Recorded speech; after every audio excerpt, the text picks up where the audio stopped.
Welcome to Leaders Gotta Lead. Join our leaders and hosts, Dan Gomer and Scott Harshman, as they bring you powerful strategies and insights to help you lead with purpose, impact, and unstoppable success.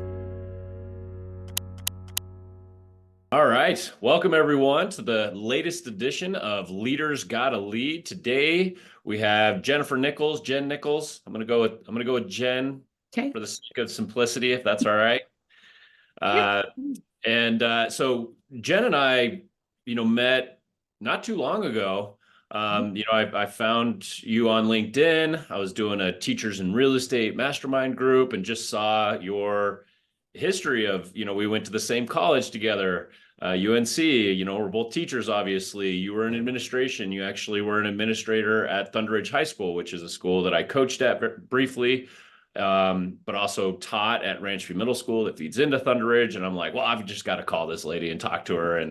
And I feel like we hit it off. We've just got a lot in common. I love your energy.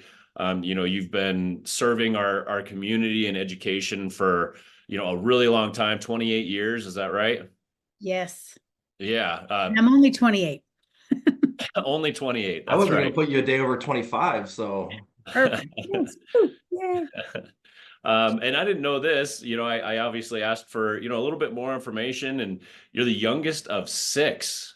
Yes. Wow. My father is one of 12. Holy cow. Wow. So your family reunions are crazy. Yes. Yep. Yeah. Well, and that's probably also what makes you a really good teacher, right? Yes. It's a game of whack-a-mole, right? It's like there's always somebody popping up somewhere. That's right. Yeah. So, just a little bit more about Jen.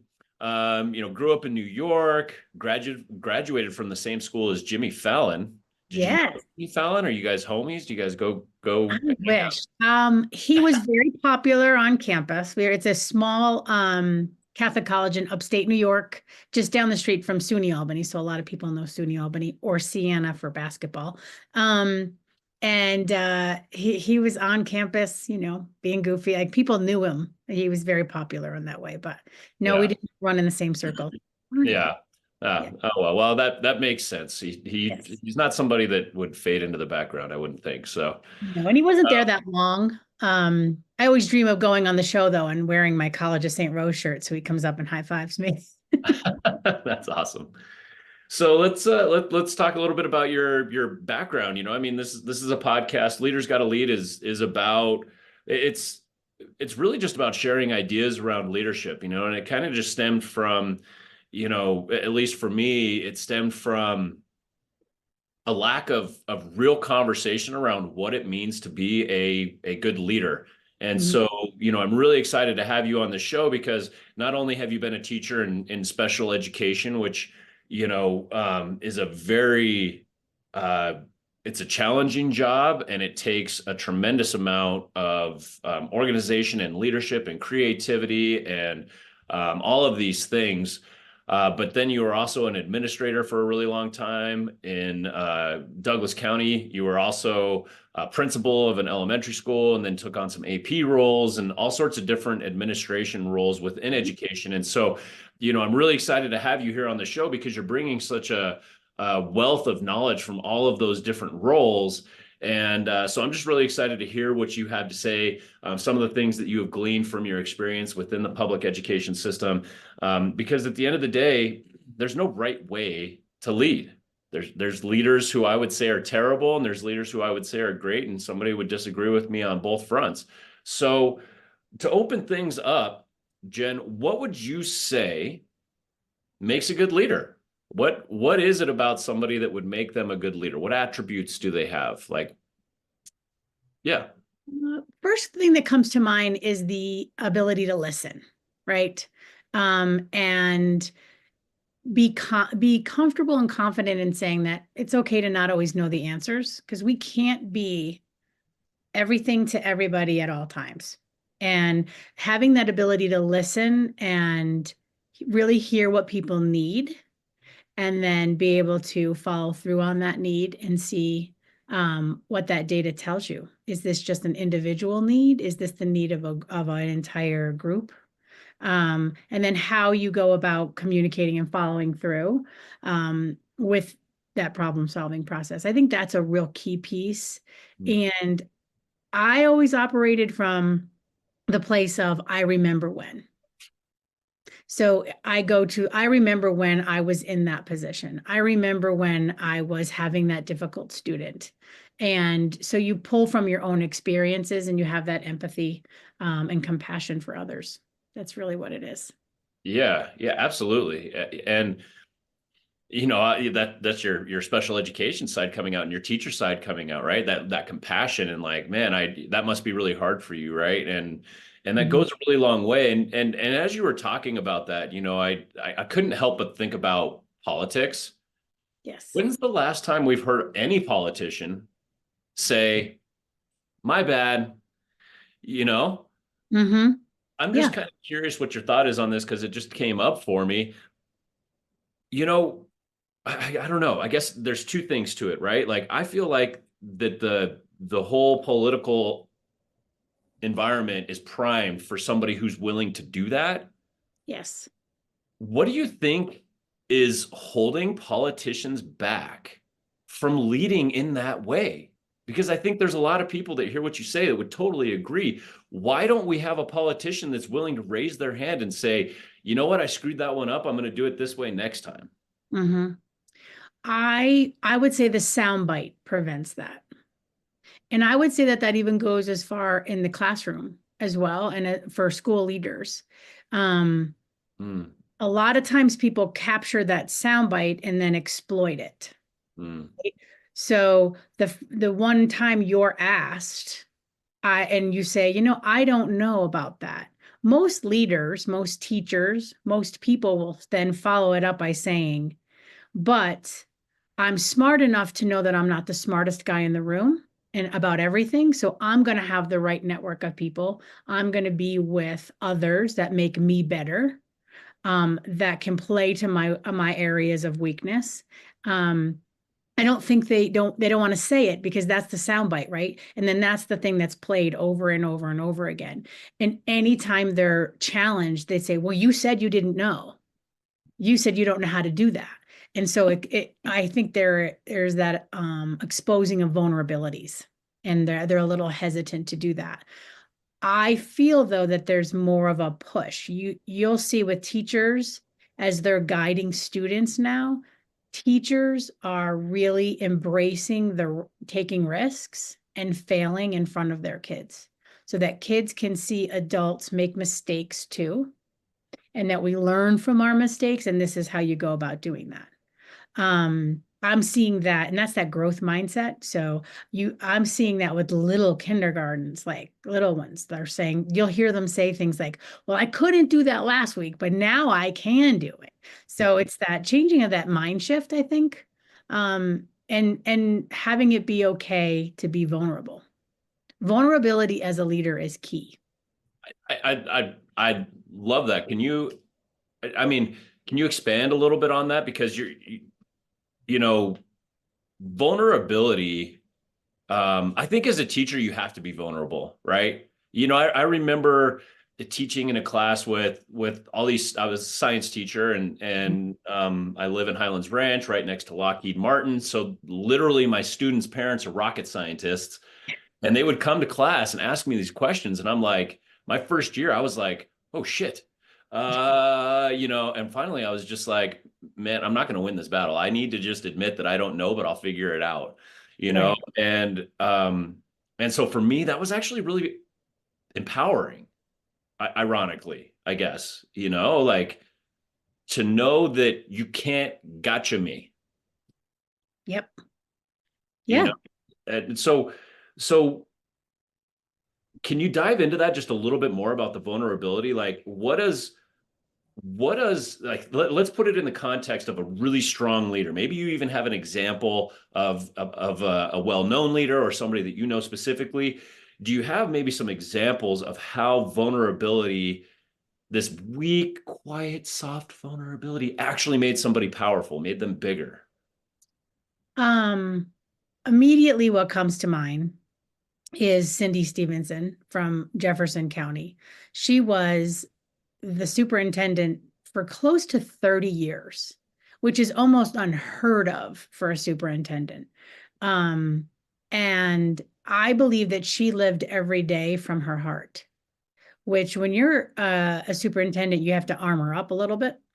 And so she just did an incredible job of saying, we are in the profession of progress, not perfection. And education is all about growth. And when we're growing, we are 100% vulnerable. And she would apply that to how kids show up in the classroom, incredibly vulnerable. How our teachers, especially first-year teachers, the first time you walk in front of your class to even just take attendance, you're vulnerable. You're going to embarrass yourself because you might say a kid's name wrong or all of that. You put yourself out there, but you're doing it every day. And that's vulnerability and courage all at the same time. And I feel like she really made that a place that was okay. I remember when I met her as a special education teacher, and she would say, like, that is one of the most important jobs we have in our district, to get a caring person who really believes in kids and makes them feel welcome and makes them feel that they can be successful. And she never forgot what it was like to be a teacher. And she worked her way up through Jefferson County. She was a Jefferson County graduate. She went to CU Boulder. She came back. She was a teacher. Then she was a assistant principal, a principal, and then she became superintendent. Well, community superintendent, and then superintendent. So she really worked her way through. And I really feel like she, even towards the end when things didn't go so well, there was a lot of contentiousness and some political pieces in the role. You still knew her heart was there, and she let you see that, no matter how devastated she might have been, no matter how, you knew her love for that district, and she let you into that. And I always felt like that took a lot of courage, because vulnerability is scary. Mm-hmm. So I hear you talking, and I want to take a step back real quick, because it sounds like Cindy did a really, really good job of surrounding not only like-minded, but also like people that weren't as like-minded, that brought different attributes to the table. And I heard you say something earlier about sometimes leaders on the politician side, they surround themselves with people that can do a job better than them. Yep. So I want to know, from what you've learned from Cindy and then also your journey, how did you identify what you were really, really good at versus where you needed help? And how did you identify on how to hire those people to help you as a leader? That's a pretty complicated question. I would say the first piece is when you're doing your administrative license, they do have you do quite a few surveys. Like Emergenetics is one. I know that's a pretty popular one in Douglas County that they use. Marzano has one, and it kind of identifies the key characteristics and traits that address each area of your job as an administrator. And you do a self-reflection, but then it goes a little bit more than just a self-reflection, because then you have to try to explain, right? How do you emulate this quality? How are you here? I knew pretty early on as an administrator that the non-people part of the job was not going to be what I really love to do. I wasn't going to love doing my budget. I wasn't going to love that piece of it, because I got in really, I loved being a teacher. And I loved as a teacher, I loved bringing parents and kids and other teachers together to create the best situation that we could. So in special education, sometimes I'm changing opinions or experiences, and maybe shining a light on a possibility of what way we could think about it. And I loved that. And that really carried into, for me, when it came to being an assistant principal. I really worked a lot with sometimes discipline, and parents can be a little upset about that. And so but I thrive in that environment. I thrive in finding commonalities and bringing, because most of the time, is what I try to say to people, we are more alike than we are different. Even though we might think that we are completely different, we're probably more alike than we're different. And so really honing in on that. So I knew when I was part of a team, I knew what I was not going to be good at. And so I made sure that I had somebody who really loved numbers and loved the budgeting piece. But I made sure that that person, what's something that has always been really important to me, especially in education and in real estate too, when we're looking at data, those are people behind those numbers.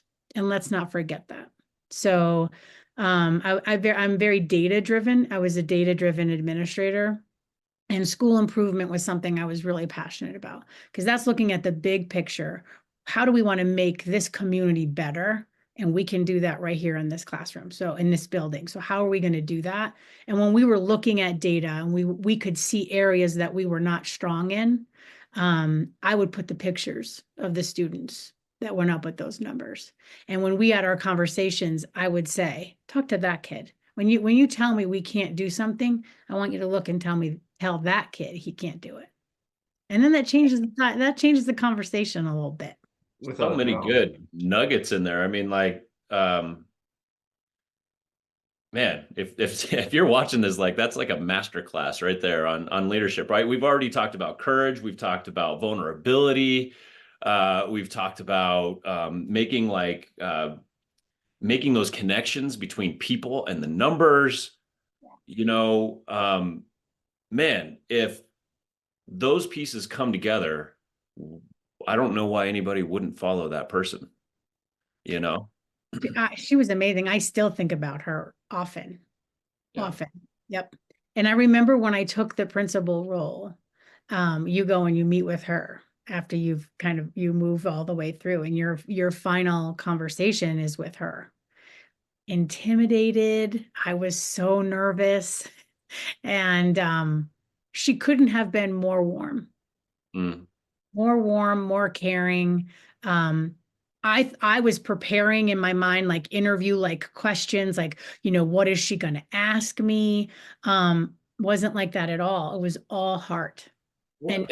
Well, let me sorry to interrupt. Let me ask you a question about that, because I would venture a guess that a lot of people in her position who are doing these interviews with these principals, there's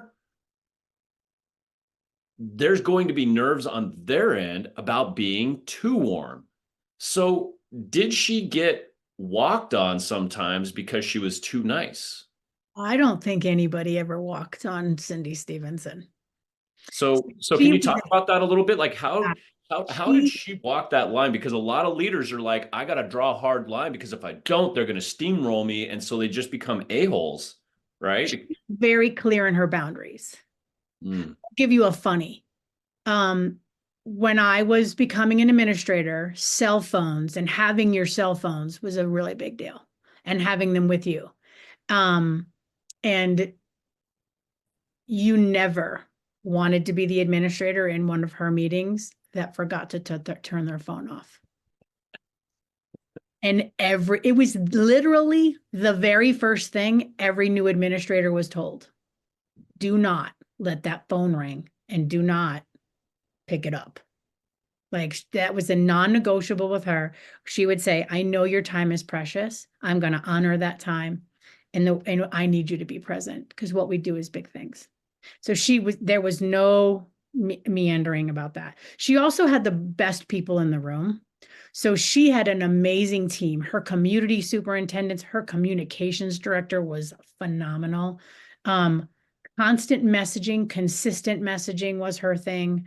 You're going to hear my East Coast here. She was wicked smart, like wicked smart.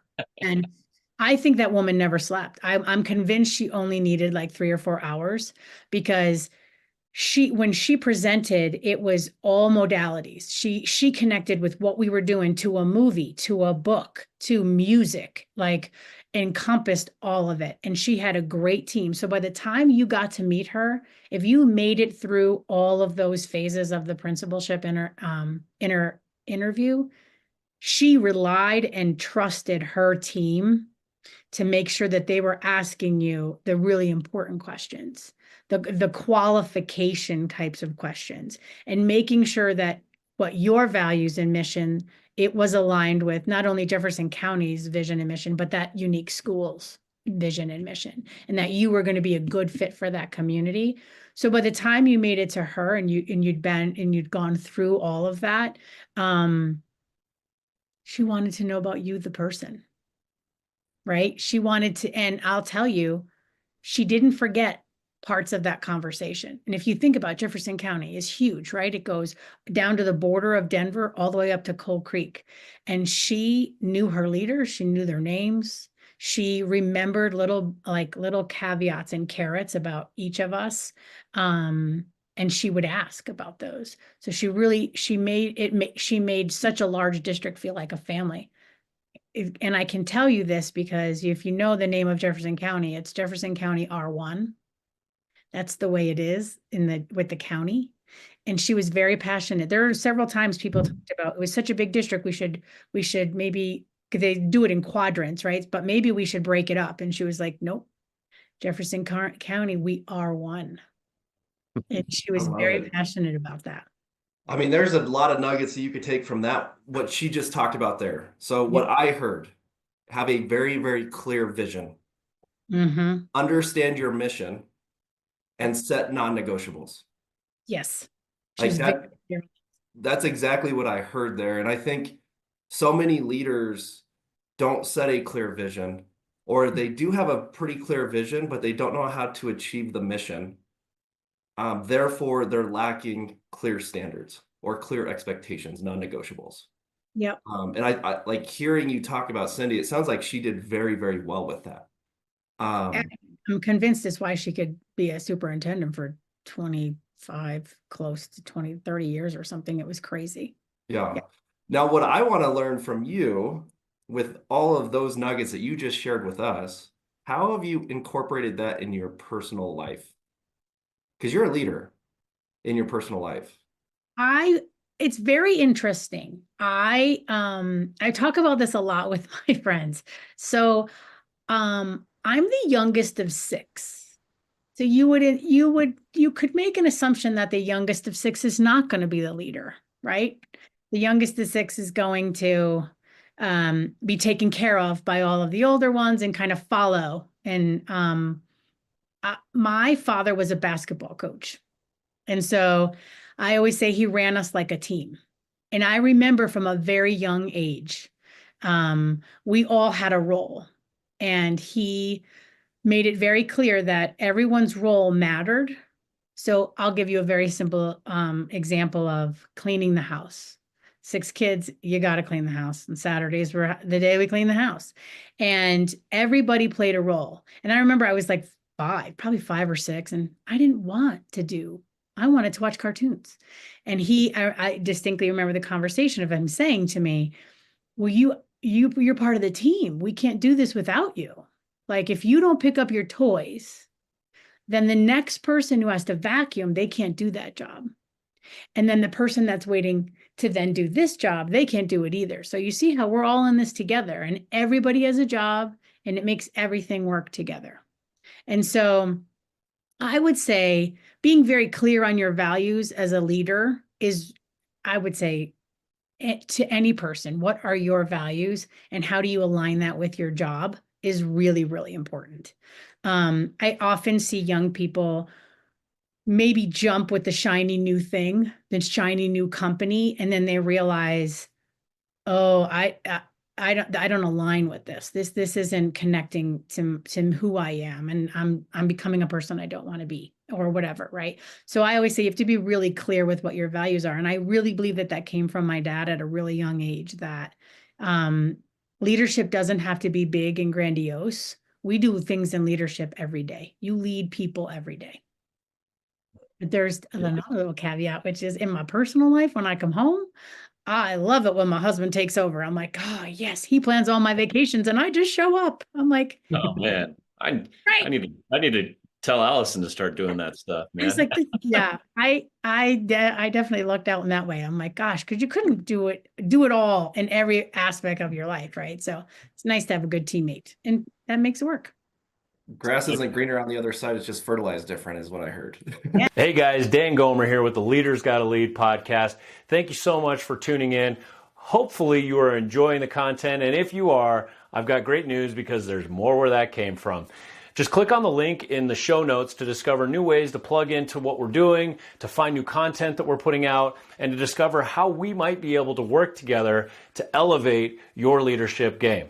Just click on the link in the show notes and let's take our leadership success to the next level. Yes. I like that one. Yeah. And so, I mean, you bring up a point, right? Where we always lead.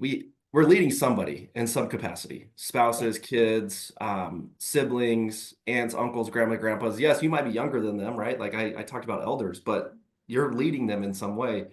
How do you lead yourself? What do you do to lead yourself on a day-to-day basis? Ooh, that's a really good question. I would say a core value that I have is um being current, right? And knowing what's going on. Because so that could be in the market in real estate. That could be what is research telling you in education? What are our trends? What is the data in whatever field you're in? You should be current with that. And so because in order to guide people, you need to know what the trend data is telling you, and then how you feel about that trend data. So, and that's where I think the looking at things from a different lens sometimes really comes in to help. I think it's funny. I mean, with two former teachers on here, right? Like so many people are like, I'm not in school anymore, so I don't need to learn. And I think that's so important that what you just said is being current is constantly being willing to learn, whatever it may be. And I hear you talk about core values and all of that. So what have you learned about yourself as far as your core values? Coming from a family of six, youngest of six, being in the school world, now you're into real estate, right? Like what have you built as your core values? Family is really important to me. And I don't mean family necessarily in the traditional sense. Dan, you kind of brought up earlier that I was at Thunder Ridge. That was probably one of the key things that really resonated with my heart when I interviewed for that position was they operate and really function as a family. And being that like team, family, that kind of idea, that resonated with me. And I can tell you that I look back in all of the buildings that I've worked at in any capacity, there is that connection of, teamwork makes the dream work, right? And so working in the trenches together, that's going to get you through the hard times and it's going to get you to the good times. So I would say that teamwork and family is a really big, important value of mine. My father often would say that you don't have to be the smartest person in the room, but I expect you to be the kindest. And so I would say I brought that to education, and I really bring that to real estate. When I'm working with somebody, I'm not looking at the commission. I'm really not. I want to make sure that I can do right by them. If they were my mother, if they were my sister, if they were my grandmother, how would I guide them? And so I strive in everything I do. And that goes from my communication to my follow through, how I explain contracts. I think it's funny. I explain contracts now, but when I was in special education, I had to explain legal documents, and people would say, you can rush through that, and I'm like, no, I think that's where we get into trouble, is when we rush through that. We really need to make sure that people are educated and can make the best decision, because when they feel like they're making the best decision and that they had all the information to make that decision, they're going to feel more confident, less stress. Things are going to go better. And so I think really taking the time, explaining things to people, that's a very important piece to me. Doing doing what's right by people is really a very big piece of what I live by. And then I really enjoy being part of my community. So whenever I've worked at a school, I really wanted to live with the community, because then you understand that what comes into your building as an educator is sometimes reflective in the community. And so when I'm working with clients, especially clients that are from out of town, I really spend a little bit more time with them trying to really kind of hone what's important to them about the community they're going to live in. And so, and then kind of helping them guide, because a lot of times people will be like, "Oh, I need to live in Littleton. I need to live in Cherry Creek. I need wherever you need to go." I like to dig, and I ask a lot of whys with that. Why? What about that is important to you? Why? Why that? That's my favorite word in the English language. That must be a teacher thing, because Yeah. Oh, 5 whys. Dan has the same thing. Why? Yes. Well, and I've heard you kind of talk about like, growth and and improving and stuff like that, right? Like that being so important as a leader. I remember when I left education, so I was a leader, right? In a fundamental sense, I mean, I had a classroom, I was coaching high school basketball. And I remember I left public education and I became an entrepreneur in real estate, and immediately was like, I don't know jack about leadership. I don't know anything. Nobody was teaching me about it. I didn't have the resources for it. So I had to start reading books and start like learning all of this stuff on my own. In retrospect, I could have found those resources if I wanted to, but I'm just kind of curious, what do you think is, and then I guess what I'm getting at is this isn't an education thing. Mm-hmm. You see this all over the place. You have these people in leadership positions, and it's like, have you ever read a book on leadership? What do you think the biggest sticking point is for most leaders in being able to grow, getting better? Like, what do you think bottlenecks that process? Well, the simplistic answer is time, right? So nobody has time. I always say, no matter how hard, you can't work 25/8. You just can't. And so sometimes you feel like you want to, right? So I feel like sometimes leaders are, I have a lot to do and I don't have enough time to do it, right? And if I'm not finishing the items on my to-do list, people are going to think I'm not working hard and I'm not committed to the job. And that trumps the Your knowledge. piece. Yeah. Yeah. But I think there are lots of different ways that you can get it. So I don't know about you guys, but I have podcasts in my car all day long, and I switch back and forth to all different ones. Some of them are fun. Some of them are like, I listen to, Brian Buffini and the Ninja Selling one. So I do those pieces, but then I also do like a little Mel Robbins, which is all about like that self-improvement and that self-growth. I think the piece that's different and the hardest thing I can think of in education, when you move from the teacher role to the principal role or a leadership role, is you're spread so thin, and you have to be everything to everyone. Bible. And that is really, really hard.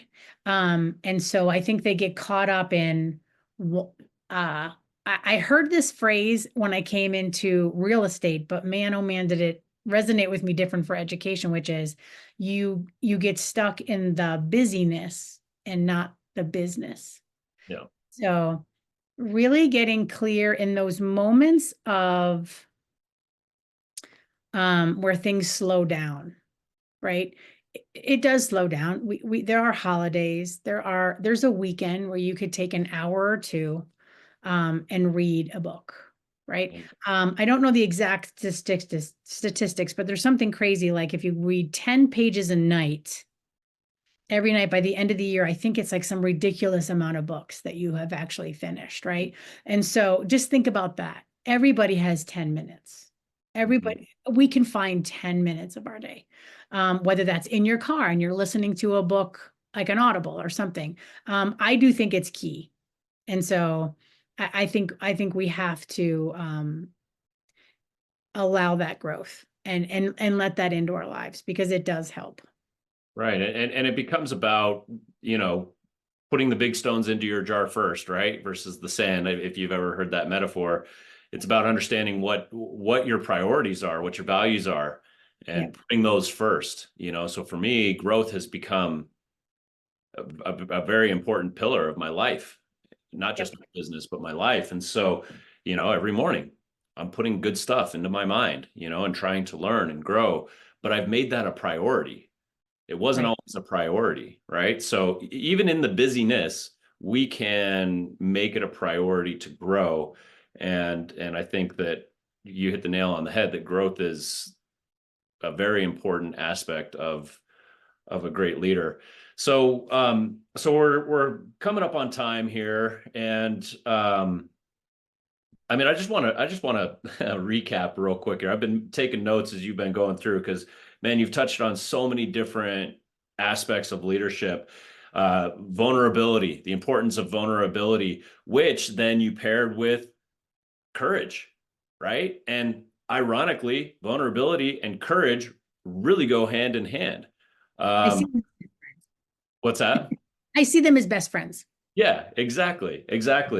Talked about growth, the importance of growth. We talked about boundaries, how you can be a warm, loving, caring leader, and at the same time draw a hard line in the sand and say, like, no, we don't. This is how we operate, is right here, but do it in a warm, caring, loving way. And and my hope for something like that is that these leaders who feel like they have to have an iron fist can identify that you don't have to.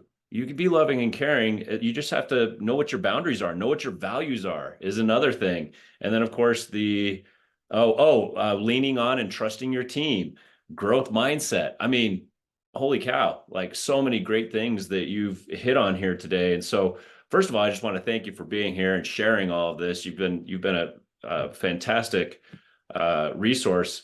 But before we wrap up, do you have any other final thoughts or anything that you would throw out there? Let's say there's somebody who's watching this let's go to real estate, since we're kind of real estate centric.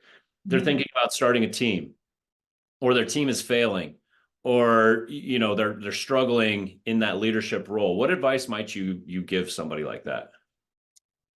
From my experience, when teams are struggling, it's because the communication hasn't been clear as far as roles and responsibilities, which are the second layer. The first layer is our values, right?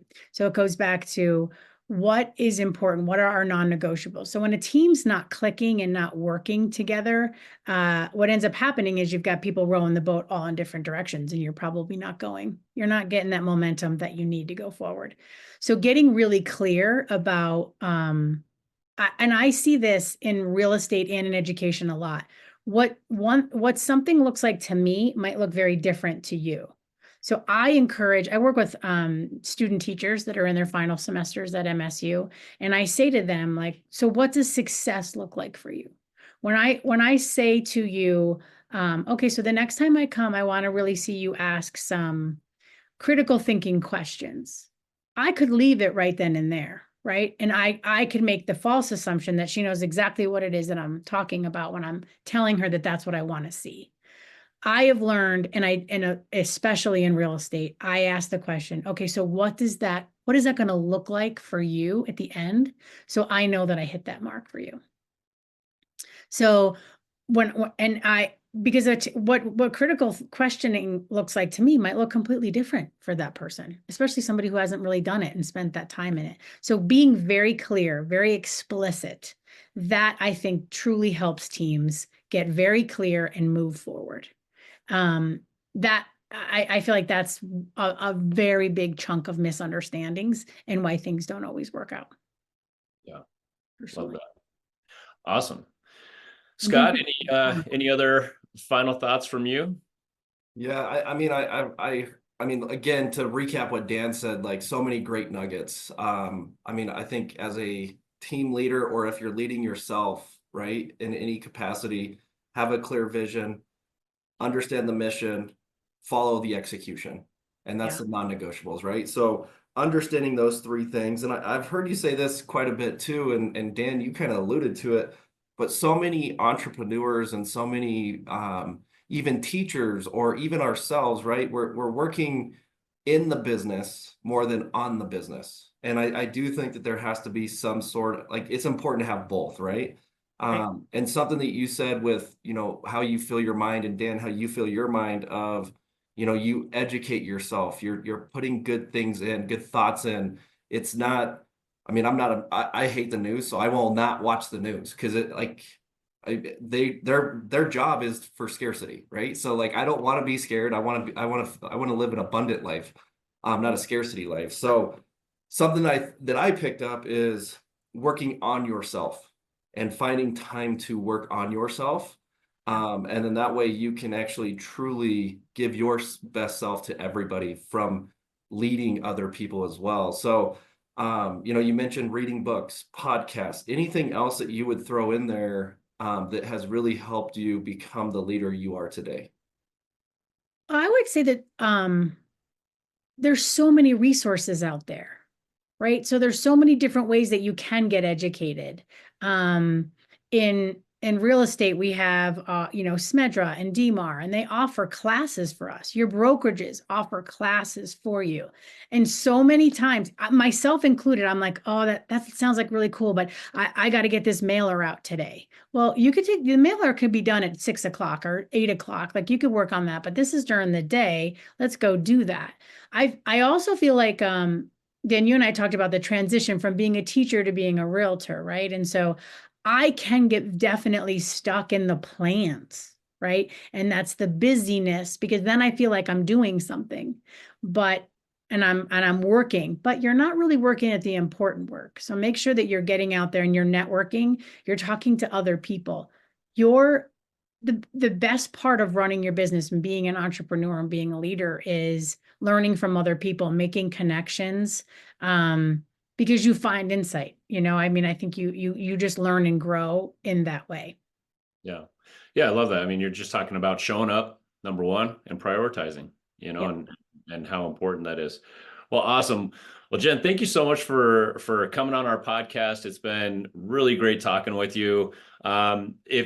If somebody is watching this and you're not in real estate and you're looking for a real estate agent who is going to put your interests first, I mean, you guys know, just from this conversation, where she's coming from and what an amazing resource I know you'll be for anybody that you serve in the real estate community. So if somebody wants to get a hold of you, what is the best way for them to do that?